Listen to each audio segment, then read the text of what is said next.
Well, we are back out here in the lawn to take a look at a couple different things. Number one, this is kind of, how do you describe it? It's like a lime green color. And that's me, right? That's my personal opinion. You like lime green?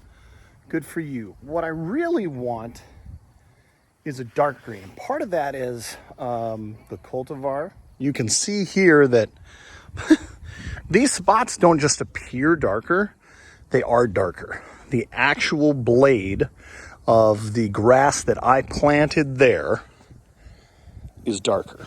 Okay, so if you look in here, this like dark blue green color, I don't know how well it's gonna show up on camera, but this guy right here, it's got this dark blue green color right here. That's rye. Okay, this longer, skinnier, wispier piece of grass. Not so dark green, and maybe if I back out here now, you can see it a little bit, not so much. Regardless, suffice to say, some of it is cultivar. Now, the other part is fertilizer. So if you haven't put down any fertilizer this summer, and it's cool where you're at, definitely something that you can do, definitely something that I would advise you to do, because without access to the proper nutrients, because nitrogen within the soil is kind of like carbohydrates in a bowl of cereal. It's there only if it's there, and if it's not, it's not, which means you might be hungry at breakfast. And if you take that story and you walk it over to grass, your grass might have everything that it needs to grow except for nitrogen, which supplies top growth.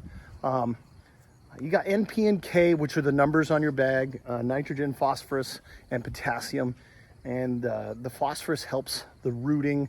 I honestly don't know what the potassium is there for, but it is really interesting. I read an article on boron and iron and copper and its actual function within the plant. It's kind of interesting that boron actually supports the cell wall structure in the plants.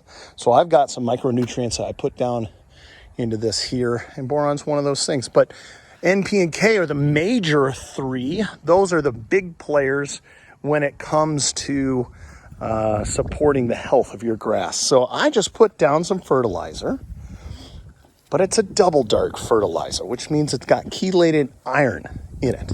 We're gonna walk over here to some of that new grass I planted.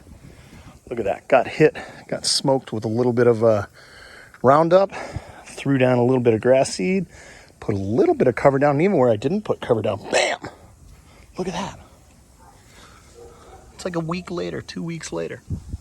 Anyway, threw down some double dark fertilizer. So the part of this is just the before video. The before, we're just taking a look at what's the lawn look like. Now, if we go back here to this side yard, totally different story. Thick, beautiful, glorious grass. This stuff looks awesome. Now, if I look back here, does that look like that? Does this? And I gotta mow this like every 3 days. Look like this. Lime green, dark blue. Nope. So we're trying to get the whole thing to look like this. Threw down some N, P, and K. This is the before video. I am going to share with you the after results here. Probably, I expect to see something in 7 to 10 days. So I'm going to go to the Black Hills, South Dakota for a couple days with the cross-country team to do some stuff. Some running in the hills, some preparation for cross-country. And then when I get back, we'll shoot the after video for this. And we'll share it with you. So be excited. Big things coming.